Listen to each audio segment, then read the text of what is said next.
Yo, yo, yo, everyone. It is Monday, and that means it is WGP time, but this weekend features the Blue Storm Calvary set, because it was released last Friday, so hopefully we get to see if it had any impact at all on the metagame, or otherwise is the metagame still very Luard dominated. We had past few results, even after the ban, where top 4 is just like 3 Luards plus 1 other deck, so let's see if anything has changed.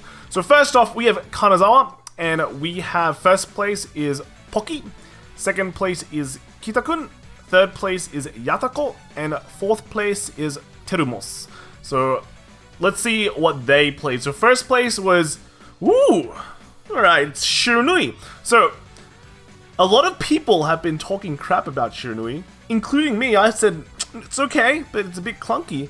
But it looks like it came first, which means that it's at least doing something. So first off, let's see the build.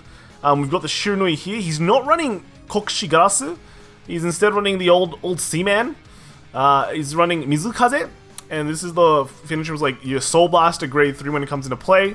And then for that turn, whenever they call something, they can't call something of the same grade from their hand again to the Guardian Circle. So let's say if they called like a 0 to the Guardian Circle, then they can't call it any more zeros after that. So if I call 3 zeros at the same time, that's okay. Then after that, I can't call any more zeros for that turn. Now the calls also include like calls to the Regard Circle. So if you play Rene, then those calls matter as well.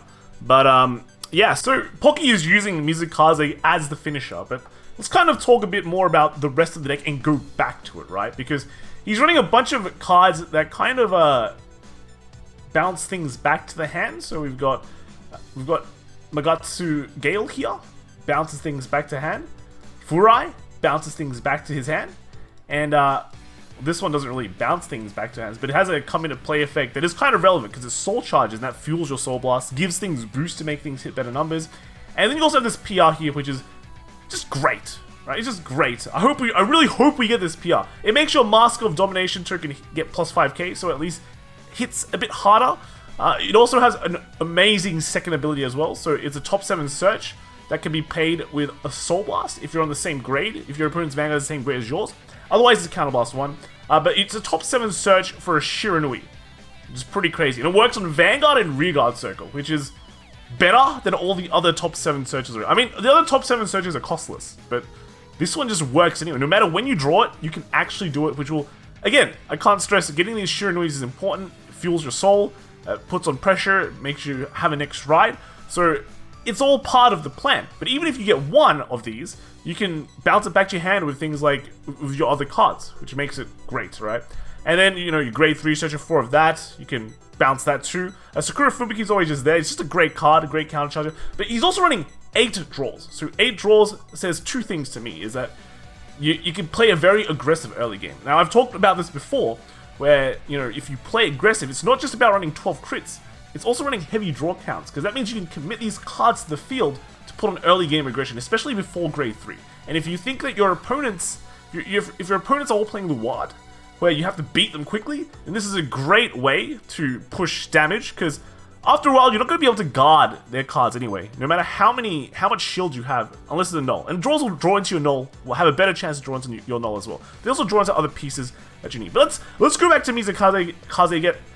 He is a cheap grade 3 card, or cheap finisher, right? Doesn't require like heavy amounts of soul. Just one grade 3 Soul Blast is required, and you basically get a nice global like pressure effect. Because you have to remember, this card was passed on for other finishers before, because Nubatama can only do 3 attacks, but now they can do 4 attacks.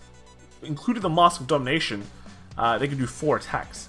And how many cards can you guard with? How many grades can you guard with if you're not Dimension Police, right? There is basically 3. 0s, 1s, and 2s. And 2s are... Well, I don't want to use my foot. 2s are all 5k shields. So they're sometimes hard to guard with. And then once you use your 0s and 1s, it's a bit hard to do it, right? So after you use your 0, 1s, and 2s, you're basically either having to intercept or you just have to eat a damage. So that's crazy, right? That's crazy. You have to guard 4 attacks, but you only have 3 grades to guard with. And you won't have all those grades all the time, right?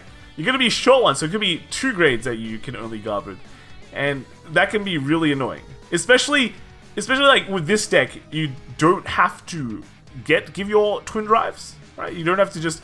Your master doesn't have to get twin drive.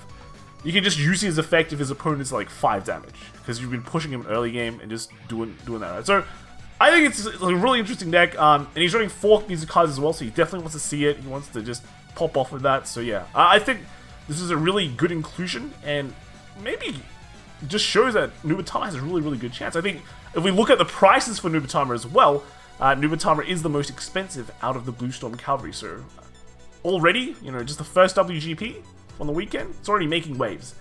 And yeah, that's no pun intended. So second place, we have Geek Chronicle. Very standard Geek Chronicle build, I'd say. 3 next stage, 2 Metallica, and then you just got your Urcabs, your Naboos, your what's this guy again? Steam Gear Dragon? Smoke Gear Dragon, that's right. And it's like the Ribble, like the Ribble really just actually makes this deck tier 1. Before it's like kind of like a tier 2 deck or tier 3 deck because it doesn't multi-attack, it makes big force columns, etc. But this thing gives multi-attack or more multi-attack. So really, really like good card that just does everything you want it to. Just makes this deck work really, really well. Third place we had Shadow Paladin, Luard. This time we see some cooldowns, 2 cooldowns, so kind of interesting. But apart from that, the rest of the deck is pretty much a standard Luard. And then 4th place is another Luard. Surprise, surprise. Now, let's move on to Takamatsu. And this time we have Ryujin coming in 1st place. 2nd place was Ga-san. 3rd place was Ryuha Sasori-san. And 4th place was Rokyu-san? So let's see what they played, right? So 1st place was Luard. But he's actually running Coolbow. It's nice to see some Coolbow tech come in. I think we saw some like last week as well, but seeing some here is also pretty good. 2nd place, we have Overlord. So, good old Overlord, still wrecking things. It's pretty much a solitaire deck, right? You do your thing. If you high roll, you destroy your opponent. If you don't, then bad luck. Nothing really interesting about this deck. It's just very, very, very standard. 3rd place, we have Aqua Falls. So we have Lambros, Thavis.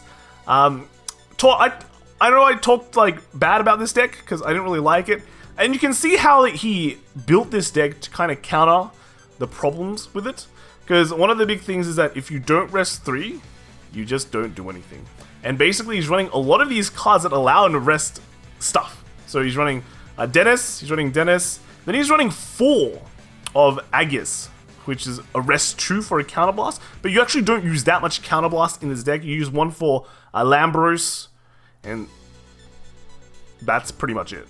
So you can kind of afford to use something like Aegis just to rest 2 to confirm you're always getting the Lambros straight off.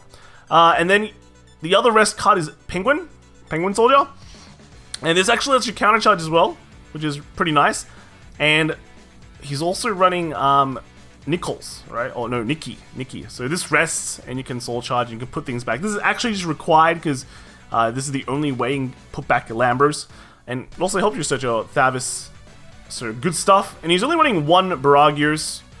And then the rest... the interesting thing is he's running 1 Wheel Assault. I know people hype Wheel Assault up a lot. But I think just because of slots, right? You have to pick between certain things where you want to be able to rest things. You want to be able to draw things. And the rest is just the rest, right? This is like the icing of the cake.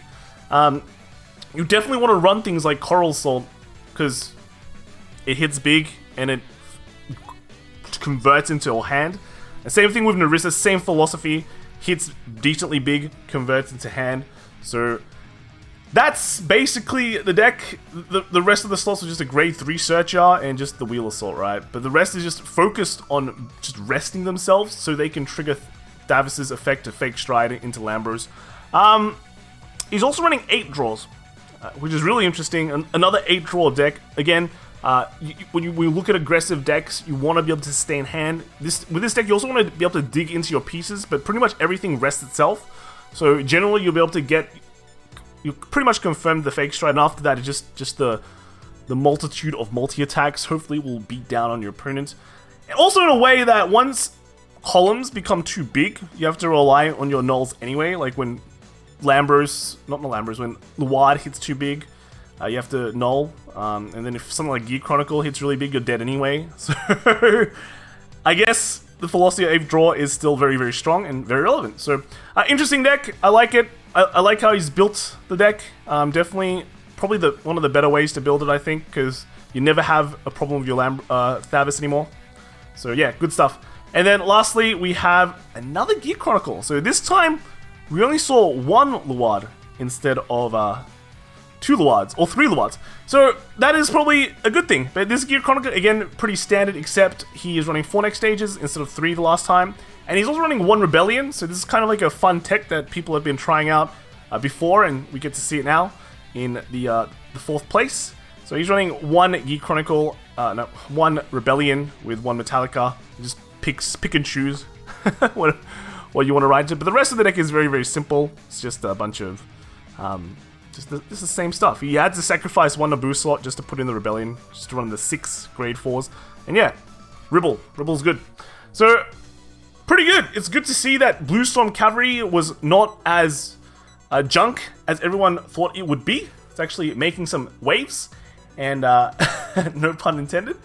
But it's actually doing something, so it's good to see. And there's less Luards. Well, there seems to be less Luards. This is the first week of the set release, so naturally people might be going towards just new stuff. Surprise, surprise, you guys didn't expect this. Just to get that slight edge over their opponent. But apart from that, maybe we'll see some more later on, see what the field... That might have been the last one, last WGP, I'm not too sure. I have to double check. So that's it for this week for WGP. See you guys next time. Like and subscribe.